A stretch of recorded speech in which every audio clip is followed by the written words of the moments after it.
கோவை மாவட்ட தொழில் முனைவோர் பாதுகாப்பு சங்கம் மற்றும் கோவை வாழ் இந்து நாடார் வியாபாரிகள் சங்கம், கோவை மாநகர வணிகர்கள் சங்கம் சார்பில் நாங்கள் கடந்த 3/12/2025 அன்று காவல் ஆணையர் அலுவலகத்தில் பெருந்தலைவர் காமராஜரை சமூக வலைதளமான யூடியூப்பில் முக்தார் அகமது என்று இழிவாக பேசியதாக புகார் அளித்திருந்தோம். இது குறித்து விசாரணை உங்கள் காவல் நிலைய எல்லைக்குள் நடக்கும் என்று இணை ஆணையர் கூறியிருந்தார்கள். எந்த விசாரணையும் நடக்கவில்லை. கடந்த 4 நாட்கள் முன்பாக சுந்தராபுரம் காவல் நிலையத்தில் அழைத்த ஆய்வாளர்கள் விசாரித்துவிட்டு சிஎஸ்ஆர் கூட தரம் மறுக்கின்றார். ஒரு பெருந்தலைவரை பற்றி மிக மிக இழிவான கருத்தை கூறிய முக்தார் அகமது குறைந்தபட்ச விசாரணை கூட அரசு செய்ய மறுக்கின்றது. முதலமைச்சர் கவனத்திற்கு இது கொண்டு செல்வதற்காக இன்று மாவட்ட ஆட்சியரிடத்தில் மனு அளித்துள்ளோம். மேலும் இது குறித்து நடவடிக்கை எடுக்கவில்லை என்றால் எங்கள் சிறு குறு வணிகர்கள் சுமார் 50 லட்சத்துக்கும் பேர் அரசுக்கு எதிரான நடவடிக்கைகளை செய்யக்கூடிய மனநிலைக்கு எங்களை தள்ளக்கூடும் நிலைக்கு இவர்கள் ஆளாக்கி வருகின்றார்கள்.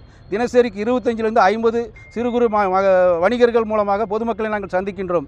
எங்கள் கருத்துக்களை அவர்கள் மூலமாக அரசுக்கு எதிராக நாங்கள் செய்வதற்கு இந்த அரசு நடவடிக்கை எங்களை தள்ளி கொண்டிருக்கின்றது. ஆகவே முதலமைச்சர் அவர்கள் இதனை குறித்து உடனடியாக அந்த முக்தார் அகமது மீது கடுமையான நடவடிக்கை எடுக்க வேண்டும் கேட்டுக்கொள்கிறோம். இது அரசியல் அழுத்தம்னு நாங்கள் நினைக்கிறோங்க. அதாவது பெருந்தலைவர் மேலே ஏன்னா அவங்க ஒரு பெரிய தலைவருங்க, தேசிய தலைவருங்க. முன்னாள் முதலமைச்சர் கலைஞர் கூட அவருடைய ஆட்சி காமராஜர் ஆட்சின்னு சொன்னாங்க. ஆனால் இப்போ சிலர் குறிப்பிட்ட பேர் இந்த மாதிரி இழிவான சொல்கிறது யாரோ பின்புலமாக இருந்தால் அவங்களை இயக்கிறத நாங்கள் சந்தேகிக்கிறோங்க. ஏன்னா இது முதலமைச்சருக்கு கவனத்துக்கு போயிருக்குமான்னு தெரியலிங்க. ஏன்னா கலைஞரே காமராஜர் ஆட்சின்னு சொன்னவருங்க. எங்கள் ஆட்சி தான் காமராஜ்னு சொன்னாங்க. இன்றைக்கி காங்கிரஸ் பேர் இயக்கத்திலேருந்து எல்லாருமே எதிர்ப்பு கொடுக்குறாங்க.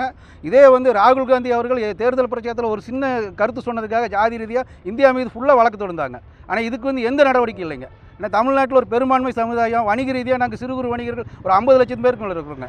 எல்லாரும் மனசையும் புண்படுத்துதுங்க. அதாவது சிறிய புகார்களுக்கு கூட யூடியூபர்களுக்கு வலைதளத்தில் ஏதோ கருத்து பதிவு பண்ணால் அவங்கள கைது செஞ்சு நடவடிக்கை எடுக்கிறவங்க எந்த ஒரு நடவடிக்கை எடுக்கலைங்க. காவல்துறை அதிகாரிகளுக்கு மேலிட உத்தரவு அப்படிங்கிறாங்க.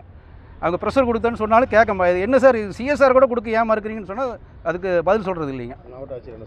மாவட்ட ஆட்சியர்கிட்ட இப்போ இன்றைக்கி கொடுத்துருக்குதுங்க. நாங்கள் விசாரித்து நடவடிக்கை எடுப்போம்னு சொல்கிறாங்க. முதலமைச்சர் கவனத்துக்கு கொண்டு போயிருக்குன்னு சொல்கிறாங்க. அது விட்டுங்க.